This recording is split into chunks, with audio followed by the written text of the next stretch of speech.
দিব্যত্রয়ী চ্যানেলে আপনাদের সকলকে স্বাগত। অচিন্ত্য কুমার সেনগুপ্তর লেখা পরম পুরুষ শ্রী শ্রী রামকৃষ্ণ থেকে পাঠ। আজ পর্ব 165। ওম স্থাপকায় চ ধর্মস্য সর্বধর্মস্বরূপিণে অবতার বরিষ্ঠায় রামকৃষ্ণায় তে নমঃ। আমাকে দেখো, চিদমৃত সুখ রাশিতে চিত্ত ফেন বিলীন হয়ে গেছে। চঞ্চল চিত্তবৃত্তি তরঙ্গ আর নেই। নিশ্চল সুখ সমুদ্র নিশ্চেষ্ট ও সুপূর্ণ। আমি সর্বদা একাবস্থ, আমাতে দুঃখ কি করে সম্ভব? আমি আনন্দরূপ, আমি অখণ্ডবোধ, আমি পরাৎপর ঘনচিত প্রকাশ। মেঘ যেমন আকাশকে ছোঁয় না, আমিও তেমনি সংসার দুঃখের বাইরে। যে সূর্যালোকে অখিল জগৎ প্রতীত, তাকে কে সন্দেহ করে? তেমনি আমি যে স্বয়ং প্রকাশ, পরম প্রকাশ, কেবল শিব, তাতে কার সংশয়? দেখো আমাকে, আমি নিত্য স্ফূর্তি, নির্মল সদাকাশ, আমি নিত্য সুখ শান্ত। আমার থেকেই সমস্ত মহামোহ দূরীকৃত। আমি বেদ প্রত্যয়বিহীন অখিল তত্ত্ব। চীনে বাজারের বেঙ্গল ফটোগ্রাফার কোম্পানির লোক এলো ফটো তুলতে। আস্তে আস্তে বিকেল করে ফেলল। সকালের দিকে ঠাকুরের দিব্য দেহে, হরিপাদ পঙ্কজরাগ পবিত্র দেহে যে জ্যোতির্ময় দীপ্তি ছিল, তা তখন ম্লান হয়ে গিয়েছে। পীত বস্ত্রে সাজানো হলো সেই দেহ, নিচে নামানো হলো খাটে করে। ভক্ত ও সন্তানেরা দাঁড়ালো সন্নিহিত হয়ে। নরেনের কাঁধে হাত দিয়ে রামদত্ত। ফটো নেওয়া হলো দুখানা। সেদিনের কথা মনে পড়ছে। ডাক্তার সরকারের যেদিন প্রথম এসেছিল শ্যামপুকুরের বাড়িতে, ঠাকুর বলেছিলেন, যে সংসারী ঈশ্বরের পাদপদ্মে ভক্তি রেখে সংসার করে সেই ধন্য, সেই বীর পুরুষ। যেমন কারুর মাথায় 2 মণ বোঝা আছে, আর এদিকে বর যাচ্ছে রাস্তা দিয়ে, মাথায় বোঝা তবু বর দেখছে। খুব শক্তি না থাকলে কি এ সম্ভব? দেখো, আমি বই টই কিছু পড়িনি, কিন্তু মার নাম করি বলে আমায় সবাই মানে। যখন পঞ্চবটিতে মাটিতে পড়ে পড়ে মাকে ডাকতুম, বলতুম, মা আমি কিছু শুনিনি, কিছু জানি না, তুই শুধু আমায় দেখিয়ে দে। কর্মীরা কর্ম করে যা পেয়েছে, জ্ঞানীরা বিচার করে যা জেনেছে, যোগীরা যোগ করে যা দেখেছে। আমার কিছু নেই, আমার আছে শুধু ভক্তি। তোকে ভালোবাসি, এই অখণ্ড অধিকার। এই অধিকারেই নেব তোর অভয় পদ, আমার পরম পদ। ডাক্তার বলেছিল, আরদের বই পড়লে এর এত জ্ঞান হতো না। ঠাকুরেরও সেই কথা। অনেকে মনে করে বই না পড়ে বুঝি জ্ঞান হয় না, কিন্তু পড়ার চেয়ে শোনা ভালো, শোনার চেয়ে দেখা।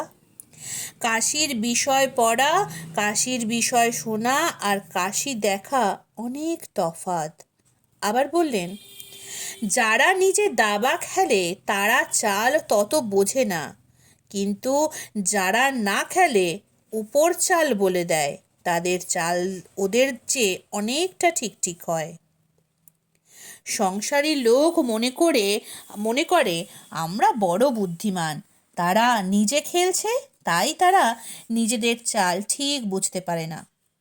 কিন্তু সংসার ত্যাগী সাধু নিজে খেলে না, তাই উপর চাল ঠিক ঠিক বলে দিতে পারে। চারদিকে শোকের পাথর দুলে উঠেছে। সবচেয়ে কাঁদছে বেশি শশী। ডাক্তারের মনে পড়ল একবার ঠাকুর বলেছিলেন, শোকেরই মতোই এই ঈশ্বর। যদি কারো পুত্র শোক হয়, সেদিন কি আর সে লোকের সঙ্গে ঝগড়া করতে পারে, না নিমন্ত্রণে গিয়ে খেতে পারে? সে কি লোকের সামনে জাঁক করে বেড়াতে পারে, না সুখ সম্ভোগ করতে পারে? তেমনি যদি ঈশ্বরের সত্যি ভক্তি হয়, যদি তার নাম গুণগান ভালো লাগে, তাহলে কি আর ইন্দ্রিয় ভোগে মন যায়? মহেন্দ্র মুখুজ্জে বললে, সংসারে কি শুধু দারিদ্র্যই দুঃখ? এদিকে 6 রিপু, তারপরে রোগ শোক, আবার মান সম্ভ্রম। বললেন ঠাকুর, টাকা থাকলেই বা কি হবে? জয়গোপাল সেন কত টাকা করেছে, কিন্তু বিষম দুঃখ, ছেলেরা মানে না। যা হোক, তুমি তো একটা ধরেছ নিরাকার, যা বিশ্বাস রাখবে তাই হবে, কিন্তু এটা জানবে যে তার সবই সম্ভব। আগে হ্যাঁ, সবই সম্ভব, সাকারও সম্ভব। আর যেন তিনি চৈতন্য রূপে বিশ্বব্যাপ্ত করে আছেন, তিনি চেতনেরও চেতয়িতা। এখন ওইভাবেই থাকো, টেনে টুনে ভাব বদলাবার দরকার নেই। ক্রমেই জানতে পারবে ওই চৈতন্য তারই চৈতন্য। যাকে জড় বলছে তারও চৈতন্যেরই আবরণ। তাই ঠাকুর যখন সায়েন্স অ্যাসোসিয়েশন বা বিজ্ঞান সভায় যাওয়ার জন্যে ডাক্তারকে পীড়াপিড়ি করছিলেন, তখন ডাক্তার বলেছিল, কি সর্বনাশ, তুমি সেখানে গেলে অজ্ঞান হয়ে যাবে। কেন কেন? ঈশ্বরের নানা আশ্চর্য কাণ্ড দেখে। তা বটে, গম্ভীর মুখে বললেন ঠাকুর। ঠাকুরের দিকে এক দৃষ্টে তাকিয়েছিল ডাক্তার। ভাবছে, আমার কি এখনো গ্রেপ্তার হবার সময় আসেনি? রবীন্দ্র নামে একটি 20-22 বছরের ছেলে আসতো ঠাকুরের কাছে। একবার এক নাগাড়ে 3 রাত তার কাছে বাসও করেছিল। তাকে ঠাকুর বলেছিলেন, তোর কিন্তু দেরি হবে, এখনো তোর একটু ভোগ আছে কপালে, এখন কিছু হবে না। যখন ডাকাত পড়ে, তখন ঠিক সেই সময়ে পুলিশ কিছু করতে পারে না। একটু থেমে গেলে তবে পুলিশ এসে গ্রেপ্তার করে। ডাক্তার ভাবছে, তার ডাকাতি কি শেষ হয়নি এখনো? এখনো কি সই হয়নি পরোয়ানা? ঠাকুরের তিরোধানের কমাস পরে রবীন্দ্র একদিন পাগলের মতো ছুটতে ছুটতে বরানগর মঠে এসে উপস্থিত। পরনে আধখানা মোটে কাপড়, আর আধখানা কোথায় গেল কে জানে? তোমার আর আধখানা কাপড় কোথায় গেল? আসবার সময় কাপড় ধরে টানাটানি করলে তাই আধখানা ছিঁড়ে গেল। নাও আধখানা, তবু তোমার খপ্পর থেকে যে করে পারি আসবো বেরিয়ে। কে সে? আর কে? মদ আর তার সঙ্গিনী অবিদ্যা। কি করে এলে? স্রেফ পায়ে হেঁটে, ছুটতে ছুটতে। যাই, গঙ্গা স্নান করে আসি, আর সংসারে ফিরব না। রামলালও কাঁদছে অঝরে, কি কথা ভাবছে কে জানে। ঠাকুর যখন চিকিৎসার জন্যে যান কলকাতা, তখন রামলাল বলেছিল, আপনার জন্যে বড় মন কেমন করবে। ঠাকুর বললেন, মনে করবে যে ঝাউতলায় গেছি, আবার আসব। যাব কোথায়? সর্বদাই আছি আমি দক্ষিণেশ্বরে। মনে পড়ছে, দক্ষিণেশ্বরে ঠাকুরের ঘরের দক্ষিণ বারান্দার দেওয়ালে ঠাকুরের কাঠকয়লা দিয়ে আঁকা ছবিটি। একটি টবের ওপর পদ্মফুলের গাছ, আর সেই ফুলের ওপর একটি পাখি। কাশীপুরের বাড়িতেও ছোট্ট একটা কাঠির সাহায্যে দেওয়ালে বালির ওপর একটি গাছ এঁকেছেন, আর গাছের ডালে বসা একটি পাখি। পাখিটা এমন জীবন্ত, যেন এক্ষুনি উড়ে যাবে। ছেলেবেলায় কত ছবি আঁকতাম, বলতেন সবাইকে। পোটোদেরও তাক লেগে যেত। শম্ভু মল্লিকের বাগানে কে একজন এসেছে হিপনোটিজম জানে। ঠাকুর শুনে শুধলেন, সেটা কি জিনিস? সেটা হচ্ছে মন্ত্রের গুণে লোককে অজ্ঞান করে তাকে দিয়ে ইচ্ছা মতো কাজ করানো। ঠাকুর তাকে বললেন, হ্যাঁ গা, তুমি তো অনেককে করো, কই আমায় একবার ওই রকম করো না। পারলে না। লোকটা ঠাকুরকে পারলে না অজ্ঞান করতে। ঠাকুর বললেন, কে জানে বাবু, মার ইচ্ছে নয় যে আমি অজ্ঞান হই।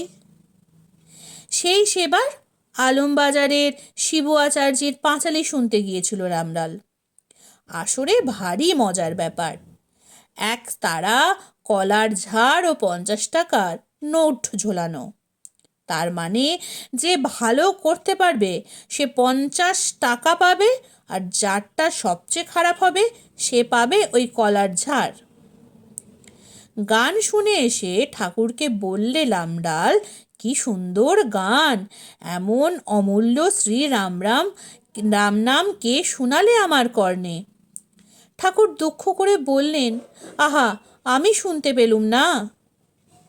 কদিন পরেই শিবু আচার্যি হাজির দক্ষিণেশ্বরে। ঠাকুর বললেন, আহা, সেই গানটা গাও না। রামলাল শুনে কত প্রশংসা করল। শিবু গান ধরল। দু চোখের জলে ভেসে গেলেন ঠাকুর। রামলালকে বললেন, গানটা লিখে নে। শিবুকে বললেন, আহা, কত লোককে গান শোনাচ্ছে, 4-5 ঘন্টা গাইছো একভাবে, তোমার গলা খারাপ হয় না? এ কি কম কথা? যার দ্বারা 10 জন আনন্দ পায় আর যার আকর্ষণ শক্তি বেশি, তার হৃদয়ে যেন শক্তি বিরাজ করে। একদিন শিবু আচার্যি 4খানি নৌকো নিয়ে হাজির। ওপারে ভদ্রকালীতে তার শ্বশুর বাড়িতে নিয়ে যাবে। সে কি ধুমধাম করে যাওয়া হলো সেবার। এক নৌকোয় ঠাকুর, নরেন, রাখাল আর রামলাল, আর এক নৌকোয় অক্ষয়, মহিম আর মাস্টারমশাই। নিশান টাঙানো হলো নৌকায়। শিঙে খোল করতাল বাজিয়ে হরিনাম করতে করতে যাত্রা। পারে কত লোক এসে দাঁড়িয়েছে। কারু হাতে ফুলের মালা, কারু হাতে বা ধামি ভরা বাতাসা। ঠাকুরের গলায় মালা দিলে, হরিবোল হরিবোল বলে বাতাসাগুলো ছড়িয়ে দিলে চারদিকে। টলমল করতে করতে ঠাকুর নামলেন নৌকো থেকে। কি হচ্ছে এখানে? একদিকে কীর্তন, অন্যদিকে পণ্ডিতদের আলোচনা। ঠাকুরকে নিয়ে গিয়ে পণ্ডিতদের মধ্যে বসিয়ে দিল। সে কি তর্ক পণ্ডিতদের মধ্যে! সবচেয়ে দুর্ধর্ষ ব্রহ্মব্রত সমাধ্যায়। তার জিভের আগে কেউ টিকতে পারছে না।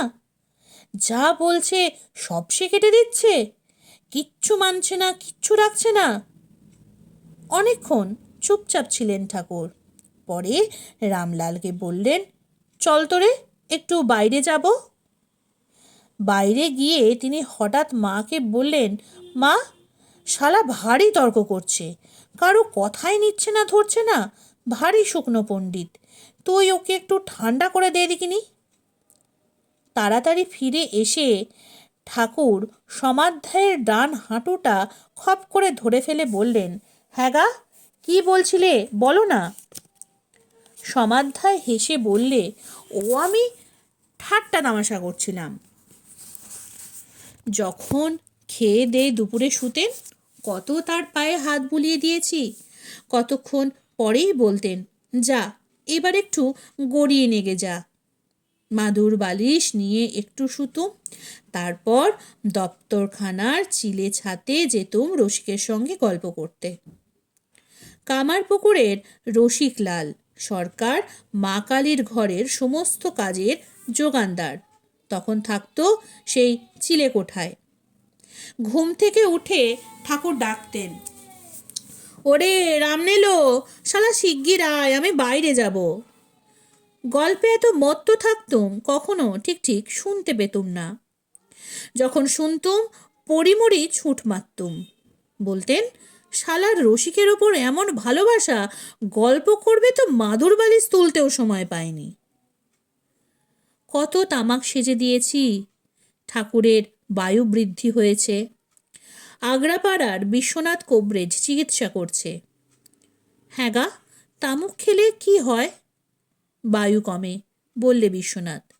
তবে যখন তামাক খাবেন তখন ছিলিমের ওপর কিছু ধনের চাল আর মৌরি দিয়ে খাবেন। ওরকম করে কতবার সেচে দিয়েছি, কত ডাকা আনা করেছি নরেনকে। ওরে রামলাল, একবারটি লরেনের খবর নিয়ে আয়। এই দেখ, এক মারোয়ারি ভক্ত এসে বাদাম কিশমিশ খেতে দিয়ে গেছে, যা এগুলো পৌঁছে দিয়ে আয় লরেনকে। আবার কবে আসবি? নরেনকে জিজ্ঞেস করলেন ঠাকুর। বুধবার আসবো। কটায়? 3টেই। সেই বুধবার এসেছে, আর ঠাকুর ভক্তদের সঙ্গে কথা কইবেন কি, বারে বারে বাইরের দিকে তাকাচ্ছেন। হঠাৎ বলা কওয়া নেই, চটি জুতো পায়ে দিয়ে হনহন করে ফটকের দিকে এগিয়ে গেলেন ঠাকুর। এ কি, নরেন দাঁড়িয়ে! কিরে, কখন এলি? বাইরে দাঁড়িয়ে আছিস কেন? নরেন বললে, এখন সবে 2টো, অনেক আগে এসে পড়েছি। সত্য রক্ষার জন্য দাঁড়িয়ে আছি, 3টে বাজলে যাব। ঠাকুর দাঁড়িয়ে রইলেন। ফটকের সামনে দুজনের দাঁড়িয়ে দাঁড়িয়ে কথা। যখন ঠিক 3টে বাজলো তখন নিয়ে এলেন ঘরে। কত দিনের কত কথা ভিড় করছে মনে। মনে পড়ছে কাঁপতেনকে, কুকুর কাঁপতেন। কোনো একটা কুকুর মন্দিরের সামনে চাতালে বসে থাকতো। ঠাকুর তাকে কাঁপতেন কাঁপতেন করে ডাকতেন। ডাকলেই সে ঠাকুরের পায়ে এসে গড়াগড়ি দেয়। ঠাকুরের হাতের লুচি সন্দেশ পেলে দারুণ খুশি। ঠাকুর বললেন, দেখ, এত যে কুকুর রয়েছে, কই কেউ তো মায়ের সামনে বসে না। গঙ্গার ধাপে বসতে, গঙ্গা জল খেতে এর জুড়ি নেই। এ কাপ্তেনটা সাপভ্রষ্ট হয়ে জন্মেছে। ওর পূর্বজন্মের সংস্কার যা ছিল তাই এখানে এসে করছে, ধন্য হয়ে গেল। সিস্টার নিবেদিতা শ্রীমার সঙ্গে দেখা করতে এসেছে। দেখল বাড়িতে ঢোকার সিঁড়ির ওপর একটা কুকুর শুয়ে আছে। নিবেদিতা হাত জোর করে কুকুরটিকে বললে, ভক্তবর, দয়া করে পথ ছেড়ে দাও। আমি জগন্মাতার পাদপদ্মে প্রণাম করতে এসেছি, আমার পথ রোধ করে থেকো না। আমি জানি তুমি ছদ্মবেশী মহাভক্ত, পূর্ব জন্মে অনেক সুকৃতি ছিল, কিন্তু কি কারণে কে জানে এবার কুকুর দেহ ধারণ করেছ। মায়ের পদধূলি পড়েছে এ সিঁড়িতে, পড়েছে কত সন্তান ভক্তের, তাই তুমি এ মহাতীর্থ ছাড়ছ না। আমিও তোমার সতীর্থ, আমাকে একটু পথ করে দাও। কুকুর দৌড় ছাড়ল না, শুধু একটু পাশ দিল নিবেদিতাকে। ঠাকুর যখন কল্পতরু হলেন তখন সকলের পিছনে দাঁড়িয়ে রামলাল ভাবতে লাগলো, সকলের তো একরকম হলো, আমার কি গাড়ু গামছা বওয়াই সার হবে? এই কথা যেমনি মনে হওয়া, ঠাকুর অমনি পিছন ফিরে তাকিয়ে বললেন, কি রে রামলাল, অত ভাবছিস কেন? আয় আয়। এই বলে রামলালকে টেনে এনে তার সামনে দাঁড় করালেন, তার গায়ের চাদর খুলে দিলেন, তার বুকে হাত বুলোতে বুলোতে বললেন, দেখ দেখিনি এইবার। রামলাল দেখল চারদিক অপার্থিব আলোতে ভরে গিয়েছে। আর নরেন কি ভাবছে? ভাবছে তার গুরু দায়িত্বের কথা। বলে গেলেন যাবার আগে, তুই সবচেয়ে বুদ্ধিমান, তোর হাতে আর সব ছেলেদের ভার দিয়ে গেলাম, দেখিস ওদের, ছাড়িস নে। রাত্রে আহারান্তে ঠাকুর যখন খানিক স্বস্তি বোধ করলেন, বললেন, জানিস, আজ সারাদিন ভগবানের খেলা দেখে বিভোর ছিলাম, তাই তোদের সঙ্গে কথা কইতে পারিনি। তখন নরেন বলে উঠল, ভগবান তো সর্বভূতেই আছেন, ভুবন জোড়া তার খেলার মাঠ। তখন ঠাকুর বললেন, ওরে, তোর বেদান্তের ঈশ্বর নয়, তিনি চিন্ময়ও বটেন, আবার চিৎঘনও বটেন। লীলায় সেই চিন্ময়ের জমাট রূপ, দেখছি তিনি অপরূপ বালকৃষ্ণ হয়ে আপন মনে ধুলো খেলা করছেন। নবীন মেঘের মতো রং, জ্যোতিতে সব দিক দিয়ে আনন্দ, রূপ যেন ঠিকরে পড়ছে। পথ দিয়ে যত লোক যাচ্ছে তাদের গায়ে ধুলো দিয়ে আনন্দ। কেউ গাল দিয়ে গেল, ভ্রুক্ষেপ নেই। কেউ আদর করে কোলে করতে এলো, অমনি দে দৌড়। আবার কেউ আনমনে চলে যাচ্ছে, ঝাঁপ দিয়ে তার কোলে উঠলেন। বালকের খেলা কিনা কোনো হেতু নেই। যে আদর করলে তাকে উপেক্ষা, আর যে ভুলেও ডাকেনি তাকে কৃপা। বিকেল 5টায় শুরু হলো শোভাযাত্রা।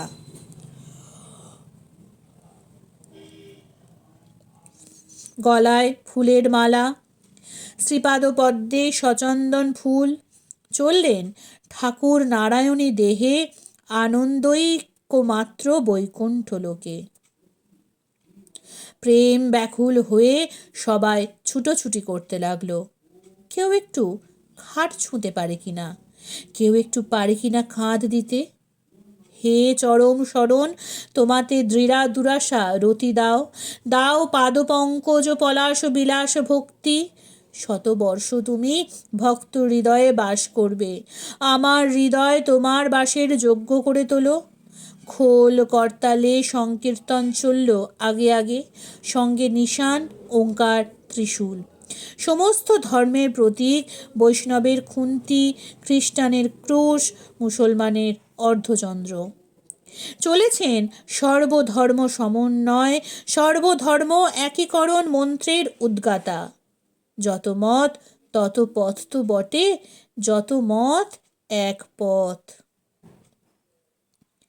জ্ঞানে শঙ্কর, ভক্তিতে গৌরাঙ্গ, বৈরাগ্যে বুদ্ধ, আত্মবলিদানে যীশুখ্রিস্ট, ঔদার্যে মহম্মদ। সর্বত্র অবিরোধ, সর্বত্র অবিদ্বেষ।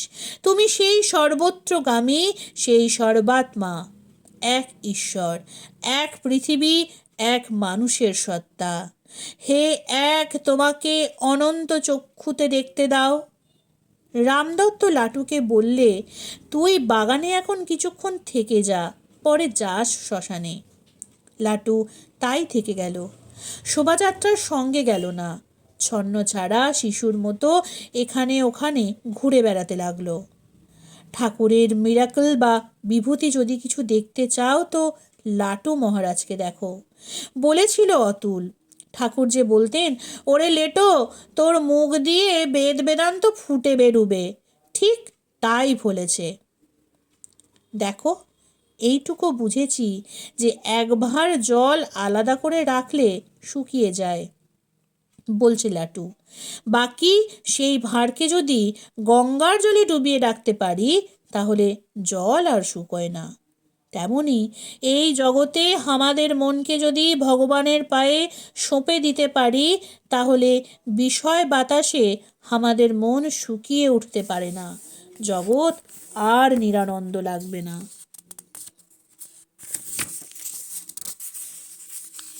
আবার বলছে, দেখো, গঙ্গার জলে ডুব দিলে মাথার ওপর 1000 মণ জল থাকলেও ভারটা বোঝা যায় না।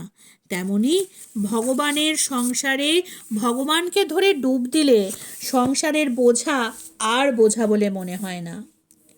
সংসারকে মনে হয় আনন্দের নিকেতন। जो जाके शरण लिए से राखे ताको लाज, उलट जले मछली चले बही যায় গজরাজ। সব তার ইচ্ছা, এইভাবে নিষ্পন্ন থাকো। ঠাকুরের সেই গল্প মনে পড়ল। একজন লোক অনেক মেহনত করে পাহাড়ের উপর একখানি কুঁড়ে ঘর করেছিল। একদিন ভারী ঝড় উঠল, টলমল করতে লাগলো ঘর। লোকটি তখন কাতরে প্রার্থনা করতে লাগলো, হে পবনদেব, দেখো ঘরটি যেন না পড়ে। পবনদেব শুনছেন না, ঘর মরমর করতে লাগলো। তখন লোকটি একটি ফন্দি ঠাউরালো। হনুমান তো পবনদেবের ছেলে, তার নাম করে দোহাই দিলে, বাবা এ হনুমানের ঘর, দেখো যেন ভেঙো না। কিন্তু তখনও ঘর পড়ো পড়ো। তখন অনুপায় হয়ে লোকটি বললে, বাবা এ লক্ষণের ঘর। তবুও বারণ মানছে না ঝড়। বাবা এ রামের ঘর। তবুও না। ঘর যখন সত্যি ভাঙতে শুরু করেছে তখন আর উপায় নেই। তখন লোকটা ঘর থেকে বেরিয়ে এসে বললে, যা শালার ঘর, কিছুই করবার নেই, যার ইচ্ছায় যাচ্ছে, আবার সবই তার কৃপা। দরওয়ান হনুমান সিং এর সঙ্গে এক ভারী পাঞ্জাবি কুস্তি লড়তে এসেছে। পাঞ্জাবি লোকটা ভীষণ জোয়ান। দিন 15 ধরে খুব কসরত চালালো আর ঘি দুধ মাংস খুব খেতে লাগলো। তার চেহারা দেখে সবাই সাব্যস্ত করলো তারই জিত হবে। হনুমান সিং এর কোনো আয়োজন নেই, শুধু নীরবে দাঁড়িয়ে ঠাকুরের আশীর্বাদ চাইলে। ঠাকুর বললেন, খাওয়া কমাতে হবে, কসরত কমাতে হবে, আর দিন ভোর মহাবীরজির স্মরণ নিতে হবে। মহাবীরজির কৃপা হলে সব বিপক্ষ নিরস্ত হবে। লোকে ভাবলে, এ কি সর্বনেশে বিধান, খাওয়া দাওয়া কমালে লড়বে কি করে? কিন্তু ঠাকুরের ওপর হনুমন্তের অটুট বিশ্বাস। তার কথা পুরোপুরি মেনে নিলে। জয় মহাবীরের জয়। কুস্তিতে হনুমন্তের জয় হলো, আর সে কৃপার কোনো কার্যকরণ নেই। একদিন দুপুরবেলায় লাটুকে নিয়ে ঠাকুর চলল তালতলায়। ডাক্তার দুর্গাচরণ বাড়ুজ্যের বাড়ি। চলো একতরফা তাকে গলাটা দেখিয়ে আসি, এমন ডাক্তার সাইটে ডাক্তার। অনেকক্ষণ ধরে দুর্গাচরণ ঠাকুরকে পরীক্ষা করলে, কিন্তু কি যে অসুখ বলতে পারলে না। ঠাকুর তাকে যতবার বলেন, হ্যাঁ গা, রোগ সারবে তো, দুর্গাচরণ তত বলে, ওষুধটাকে খেয়ে দেখুন। বাড়ি ফিরে এসে ঠাকুর লাটুকে বলছেন, রোগ সারবে কি না তার খোঁজ নেই, বলে ওষুধটা খেয়ে দেখুন। খান না ওর ওষুধ, তবে সেখানে গেলেন কেন? ওরে তুই জানিস না, ও লুকিয়ে লুকিয়ে যেত দক্ষিণেশ্বরে। কতবার গিয়েছে, একবার আমার না গেলে কি ভালো দেখায়? ও তো নিজে থেকে ডাকলো না ওর বাড়ি, না ডাকুক, আমি নিজেই উদ্যোগী হয়ে গেলাম। কতদিন রাত 10টা-11টার সময় গিয়ে হৃদে করে ডাকতো। ওর গলা শুনে বুঝতে পারতুম। হৃদেকে বলতাম, ওরে দোর খুলে দে, কলকাতা থেকে দুর্গাচরণ এসেছে। হৃদয় দোর খুলে দিত। ডাক্তার একটাও কথা বলতো না, চুপচাপ বসে থাকতো অনেকক্ষণ। ঠাকুর বললেন, কিছু কি আমাকে দেখেছিল তা ওই জানে। রোজ সকালে ঘুম ভাঙতেই দু চোখের ওপর হাত চাপা দিয়ে ঠাকুরকে ডাকতো লাটু। ঠাকুর এসে দাঁড়াতে তবে চোখ খুলত। দিনের প্রথম দর্শন দিনমণি নয়, দিনের প্রথম দর্শন শ্রীরামকৃষ্ণ। এখন কোথায় দেখব তোমাকে? লাটু ছুটল কাশীপুর শ্মশানে। চন্দন কাঠের চিতা জ্বলছে। চিরঞ্জীব শর্মা গান গাইছে শোকাশ্রু গম্ভীর কণ্ঠে। জয় জয় সচ্চিদানন্দ হরে, হোক তব ইচ্ছা পূর্ণ সূক্ষ্ম দুঃখের ভিতরে। মা, তোর রঙ্গ দেখে রঙ্গমণি অবাক হয়েছি, হাসিব না কাঁদিব তাই বসে ভাবিতেছি। কিন্তু প্রজ্বলিত চিতার পাশে পাখা হাতে কে বসে? আগুনকে হাওয়া করছে, এ কে উন্মাদ? উন্মাদ নয়, গুরুগত প্রাণ শশীভূষণ। প্রভুর সেবাকালে অহরহ পাখা করেছে, এখনো দেহ রক্ষা করার অন্তেও চলছে সেই সেবা কাজ। দেহে নেই বলে যারা ভাবছে ঠাকুর তিরোহিত, তারাই শশীকে উন্মাদ বলবে। কিন্তু শশী সর্বকালে সর্বঘটে তার ইষ্টকে দেখছে। তার দৃষ্টিতে অগ্নিতে আর রামকৃষ্ণে কোনো ভেদ নেই। তাই সেই সত্য দ্রষ্ট, সেই সত্য ধ্যানী। চিতা নিবে গেল, তবুও শশীর পাখার বিরাম নেই। লাটু তুলল তার হাত ধরে। নরেন আর শরৎ নিজেদের কি প্রবোধ দেবে তা জানে না, শশীকে প্রবোধ দিতে লাগলো। ঠাকুরের সব ভস্মাস্তি একত্র করে একটি তামার কলসিতে রাখল শশী। মাথায় করে নিয়ে চলল। কাশীপুরের বাড়িতে ফিরে ঠাকুরের শয্যাস্থানে রাখল। আবার বসল পাখা করতে। কে বলে তিনি নেই? আমি আছি। আগুনে দগ্ধ হলেও আমি উড়ে যাই না, জলে মগ্ন হলেও আমি ধুয়ে যাই না। আমি অচ্ছেদ্য, অদাহ্য, অক্লেদ্য, অশস্য। আমি নিত্য, সর্বব্যাপী, স্থির, অচল ও সনাতন। আমি প্রাণীর গতি ও প্রতিপালক। আমি প্রভু, সকল প্রাণীর নিবাসস্থল ও কৃতাকৃতের সাক্ষী। আমি প্রত্যুত প্রকার নিরপেক্ষ হিতাকারী, স্রষ্টা ও সংহর্তা, আধার ও প্রলয় কাণ্ড। আমি অক্ষয় কারণ। আমাকে দেখো। নাস্তান্ত বিস্তরস্য মে, আমার বিভূতির অন্ত নেই। যা কিছু শ্রেষ্ঠ, যা কিছু পরম প্রধান, তাই আমি। প্রকাশকদের মধ্যে আমি মরীচিমালী সূর্য, পুরোহিতদের মধ্যে আমি বৃহস্পতি, সেনাপতিদের মধ্যে কার্তিক, আর জলাশয়ের মধ্যে সমুদ্র, পর্বতের মধ্যে মেরু, দেবতার মধ্যে ইন্দ্র, নক্ষত্রের মধ্যে সুধাংশু, ইন্দ্রিয়ের মধ্যে মন, অষ্টবসুর মধ্যে অচল, সর্বভূতে অভিব্যক্ত চেতনা, বৃক্ষের মধ্যে অসত্য, স্থাবরের মধ্যে হিমালয়, শব্দের মধ্যে ওঙ্কার, দেবর্ষির মধ্যে নারদ, গন্ধর্বের মধ্যে চিত্ররথ, সিদ্ধের মধ্যে কপিল, অশ্বের মধ্যে অচ্চৈশ্রবা, হস্তির মধ্যে ঐরাবত, মানুষের মধ্যে নরপতি, আয়ুধের মধ্যে বজ্র, ধেনুর মধ্যে কামধেনু, সর্পের মধ্যে বাসুকী, সৃজন শক্তির মধ্যে কাম, নিয়ামকদের মধ্যে যম, সংখ্যাকারিকের মধ্যে কাল, পশুর মধ্যে সিংহ, পাখির মধ্যে গরুড়, মৎস্যের মধ্যে মকর, নাগের মধ্যে অনন্ত, জলদেবতার মধ্যে বরুণ, দৈত্যের মধ্যে প্রহ্লাদ, বেগবানের মধ্যে বায়ু, নদীর মধ্যে গঙ্গা, শাস্ত্র পাণীদের মধ্যে রামচন্দ্র, অক্ষয়ের মধ্যে অকার, সমাসের মধ্যে দ্বন্দ্ব সমাস, বিদ্যার মধ্যে অধ্যাত্মবিদ্যা। সমস্ত সৃষ্টির আমি আদি, আমি মধ্য, আমি শেষ, ক্ষণরূপে আমি অক্ষীণকাল, আমি সর্বকর্মের ফলদাতা।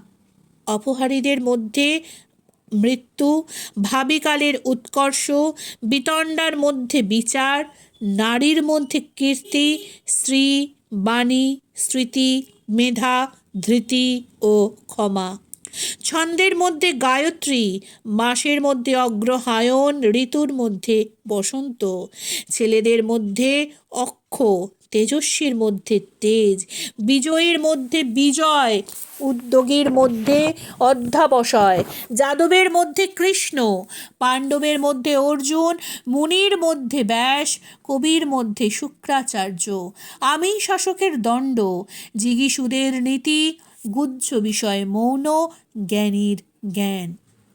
যা কিছু বীজ স্বরূপ তাই আমি, সমস্তই আমার সত্তার সত্তান্বিত, সবই মধ্যাত্মক। আমার বিভূতির এত কথা জেনেই বা তোমাদের কি দরকার? একমাত্র জেনে রাখো, আমি এক পাদমাত্র দ্বারা সমস্ত জগৎ আবৃত করে আছি। জয় জয় পরমা নিষ্কৃতি হে নমি নমি, জয় জয় পরমা নিবৃতি হে নমি নমি, অশ্রু শ্রাবণ প্লাবন হে নমি নমি, পাপক্ষালন পাবন হে নমি নমি, সর্বভয় ভ্রম ভাবনার চরমা আবৃতি হে নমি নমি। ॐ निरञ्जनं नित्य अनन्तरूपं भक्तानुकम्पाधृतविग्रहं वै ईशावतारं परमेशमिद्धं तं রামকৃষ্ণং শিরসা নমামি। আজকের পর্ব এইখানেই শেষ হলো। পরবর্তী পর্ব আসবে আগামীকাল। আগামীকাল এই বইটির অন্তিম পর্ব। আপনাদের কেমন লাগলো সেটা যেন জানাতে একদম ভুলবেন না। নমস্কার, সঙ্গে থাকুন, সুস্থ থাকুন, ভালো থাকুন। জয় ঠাকুর।